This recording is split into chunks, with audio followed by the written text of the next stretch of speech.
Kate, how are we doing? Just dandy. How are you? Just dandy, too. Just dandy. I love that. Awesome. All right, so how can I help? What's going on? I'm calling to ask for help navigating relationships with my married siblings. Uh-oh. All right, so bring it on. I'm 24, and I'm the youngest of 10. Woo! Most of them are married, and their priorities, as they should be, are their spouses and children.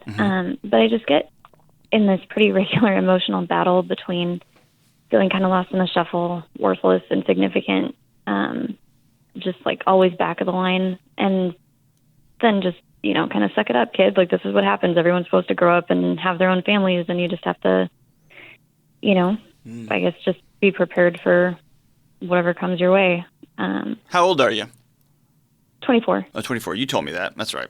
So you're 24. You've got 10 brothers and sisters. How old is the oldest one? She would be 47, almost 48. 47, 48. So was she a de facto parent to you? Yeah. Okay. She was 23 when I was born and loved kids, and I was kind of my second mom. Okay. And did you have a third mom and a fourth mom too? And a fifth mom probably? Not really. Okay. Mostly, I didn't even exist when the first four of them graduated high school, so Wow, okay. I've had fairly good relationships with a lot of them, but for most of them, I don't really know them other than husbands and wives and mothers and fathers. I don't really know them as well as just my brothers and sisters. So they're as much uncles and aunts as they are brothers and sisters, really, huh? In some ways, yeah. So paint me a picture of what you wish was going on. What do you wish was happening? I guess I want to be friends. Like, when I was growing up, I just had this, I always wanted to be big enough. When by the time I was in 7th grade, I was the only one left in the house. And I would watch home videos, and I just wanted so badly to have been big enough to just, I guess, experience life with them instead of coming up on the tail end and just getting all the advice from the mistakes and successes that they'd had. And that's not really a fair picture. It's not like they never did anything with me, but at this point, I just kind of feel like I'm sliding into their lives whenever they have a second, because they're busy, right? They've got careers and families, and I'm craving them just making time for me, but it's not necessarily a fair ask. But then I just go into this tailspin of every little time that they say no. It's just like adding to this list of rejection in my mind of, no, you're not worth me taking away from my family. And I don't want them to take away from their family. And I guess that's where my struggle comes. I just don't know how to, reconcile those two emotions of, I'm proud of you for being good spouses and parents and would never want you to be anything less. But I also just kind of want to feel important enough. Yeah. Where else do you get rejected? Where else have you been rejected? Put your family aside. Where else do you experience rejection? I'm not really sure. You experience rejection in school? Do you have rejection in your own relationships or at work? Not really. It takes me like years to make friends. Why is that? At all. How come? I really struggle with spending time on relationships that I don't see being real, I guess, or deep enough. So I really just have a hard time just going out to hang out with somebody if I don't really feel like they're going to be a really true friend to me in the future. So you called me. Can we swan dive into the deep waters for a minute? Sure. Why or where does your judgment of, or your snap judgment of, you meet somebody, you talk to them for a few minutes, and you immediately deem you're not going to be someone that's going to be worth my long-term time, and you bail? Where does that come from? I have no idea. It's either a sense of superiority or it's a sense of fear of getting hurt at some point. Which one do you think it is? It might be both. Yeah, I guess definitely both. I feel like, I don't know if I would necessarily say superiority, but I do get the, I have values and things that I want to uphold, and I know that I regularly feel like if you're gonna be trying to get me to not uphold those values, or if I feel like you're not going to be respectful of them, then I struggle with that a lot. Well, as you should, right? Those are your values. But this is a little bit deeper. When you meet somebody and decide, you know what, you're probably not going to be someone who I'm going to have long-term experiences with, that we're probably not going to connect a couple of years from now, so let's just cut it off now. That's a really great way to keep you from getting hurt relationally. And it's a great way to keep you completely and totally alone. And so one of the greatest ways of never getting hurt, there is one surefire way. There's one surefire way of never getting hurt, and that's never having really deep relationships with people.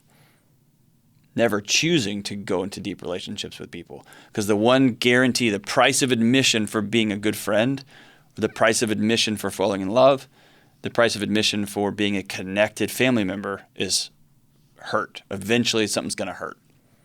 Mm-hmm. And there's something about you, and I'm trying to get it, and I want you to walk me through this. There's something about you that is fearful of getting hurt, and it's easier to be on the sidelines with the built-in relationships that are innate, family, and they need to be. I'm feeling this separation, this gap. But also at the same time, there's other relationships that you could be experiencing that you have would enrich you, that would challenge you, and you just deem them, on the front end, which protects you, but also makes sure you're completely alone. Yeah. What are you worried about hurting you? Kate in San Diego?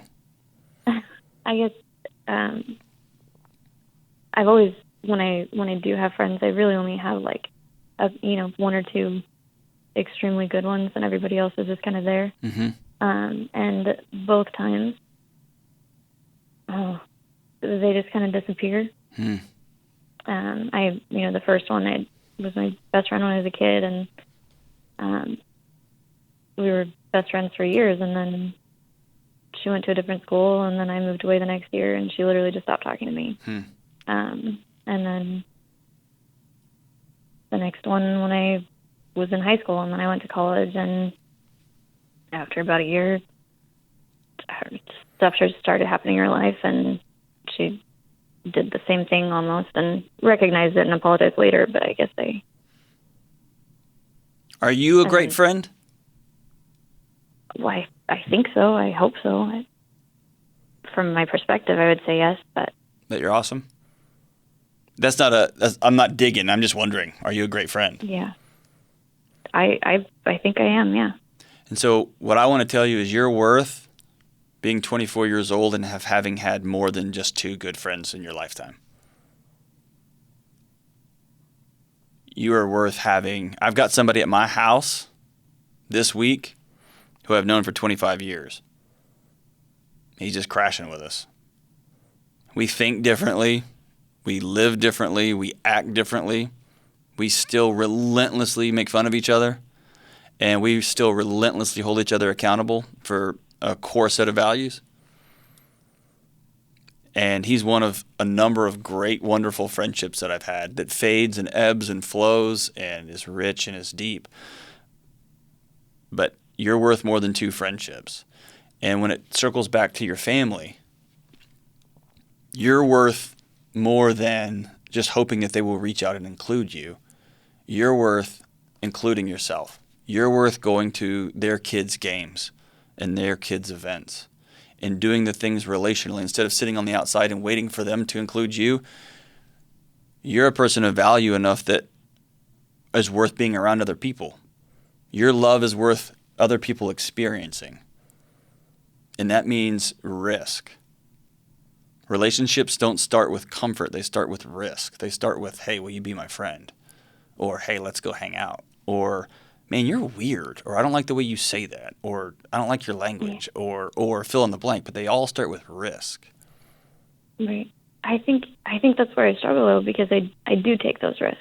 And I am included in their family lives, but I'm asking my brother to come hang out with me for literally the first time, just us, and the 2 years that I've lived near him and the 10 years that I've been anywhere near old enough to go hang out, and he can't take the time away from his family. Sure. I'm like, dude, 3 hours? And what does he say when you call him? This is, what was a 2-hour long conversation of really frustrating, but it literally was, he's in the military, they've got several kids, and he's getting ready to deploy. Yeah. And so to him, it was a how dare you put that on me? And can I tell you that I think that's fair? Time. Can I tell you I think that's fair? Like everything in his life's about to be upside down. And for sure. What I would say is friendship works two ways. Brother and sisterhood works two ways. And you lift each other up when the other person's down. And so instead of, hey, you owe me some time together, it is, you're about to deploy, you're about to be separated from your kids for a year, you're going to be in a situation that you may or may not be safe, you're going to be away from your wife, I'm going to come insert myself and start making meals and mow your lawn and do groceries and things like that. I've offered. Yeah. Well, sometimes I've offered to babysit so that they can go spend time together. I offered to babysit so that she can go have time alone because she's about to be with them all day, every day, just by herself. And they don't take me up on it.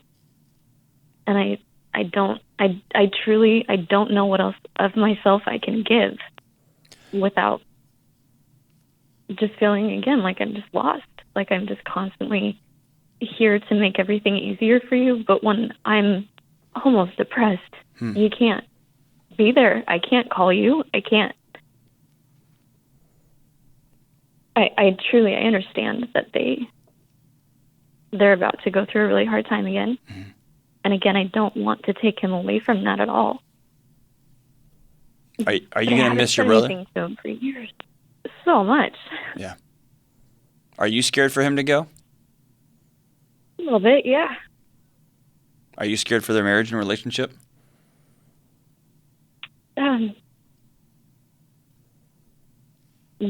Not really. I mean, not scared for it. Not that it's going to break up, but that it's just going to be hard, right? You know your brother's going to be in pain, right? He's going to hurt. Yeah, absolutely. And so rest in that. That means you're awesome. And that doesn't mean that you fail. It doesn't mean you're a loser. That means that, man, there's a lot going on. And you did the best. You can sleep with a sound heart and mind. You reached out and you did what you could. And that's that. And does that make you lonely? Yeah. Does that make it hard? Yeah. Do you need to get other people and other deep relationships in your life? Yeah. But that doesn't mean you failed something. That doesn't mean you're a loser. That doesn't mean that you're not worth anything. That means he didn't want your casserole. And quite honestly, he might want your casserole. Maybe he doesn't want to impose on you. And maybe his way of showing how much he loves his little sister is to not let her get hurt or to not let her be mushed up into all this. And it may just be showing up. Or it may just be honoring him and say, cool, sending him a letter, sending little gift bags to those kids, and doubling down on hard relationships that are going to be in your circle and around you and in your local environment. The sucky part of relational risk is that sometimes it doesn't look like you want it to look, and it's hard. And I wish I had a pat answer for you. I really do, Kate. I wish I could just say, oh, just do these 3 things. That's not how relationships work. But I do think stepping back and saying, did you try to reach out to your brother? You did, man. You tried to love him. Good for you. But also stepping back and saying, I've had 2 relationships, 2 friendships over the course of my 24 years. You sound like a really kind person. You sound like a gifted person, but you also sound like a person who guards himself very carefully. You sound like a person who is very giving of themselves, but is really hard when people don't want that particular gift, and that's okay. But I want you to work really hard. You may have to get with a counselor. You may have to get with a pastor that you trust. Get with some folks and, oh, man, I don't want to say this in a way that can be heard. You've got to get yourself in a place where you can take relational risks and you can enter into spaces not for the ROI of, I want this to be a long-term thing or not a long-term thing, but I just want to be with you because you're a person. I just want to go somewhere and laugh and be silly and goofy. My brother's super busy with all his kids. I'd love to spend time with them. They don't have time right now. That hurts. It does. It sucks. Let's go get tacos. I'm going to meet some people at my local whatever, and that's hard right now, I know. I'm going to be intentional about being around people who think differently than I do and maybe believe differently than I do. I'm going to be intentional about diversifying my friend groups in hopes of just meeting different people because I have something of value to give. And it doesn't feel that way because I reached out, I doubled down on my brother, and he said no. But man, taking a vet who's about to be deployed with little kids and absorbing that as something that's about you is not fair. It's not fair to you. It's not fair to him. That's not a signal of your relationship. That's a signal that somebody's in the middle of a hurricane right now, and they don't need or desire your support right now, and that's okay. Go to the next brother or sister. Go to all the brothers and sisters. And also, sometimes we just flat get rejected. And I wish there was a nicer way to be around that. Sometimes people just say, I don't like you. I don't want to be around you. That particularly hurts when it's your brother or sister. I don't think that's what's happening here, but sometimes we just flat get rejected. Sometimes our friends just disappear. Sometimes we have to call and say, I'm sorry. But sometimes we have to look in the mirror and say, am I somebody who's judging other people? We have to look in the mirror and say, am I hard to be around? Am I tough? I don't think I am. Am I? And maybe ask some of your other brothers and sisters, am I hard to be around? Am I annoying? Are there things about me that aren't great? The thing about my buddy who's staying with me today, over the years of our 25-year friendship, man, he's told me, hey, dude, you're not cool when you do this. This was not funny. You thought this was all silly and goofy. It wasn't good. He holds me accountable. And it's hard to hear, but also helps me become better. Better person, better man, better dad, better husband, better friend. So it sounds like you're just grieving. And I hope you'll grieve. I hope you'll just say this sucks. But I also hope you're not going to internalize this and that you will risk relationship, you'll risk love, you'll risk going out and finding somebody else again because you've got stuff to give and your love is worthy of being received. So thank you so much for that hard call, Kate. I just can hear the heartbreak in your voice. And I hope you will continue to risk on relationships, not brothers and sister relationships, but risk on hard relationships where folks don't owe you anything and they just want to be with you because you're you.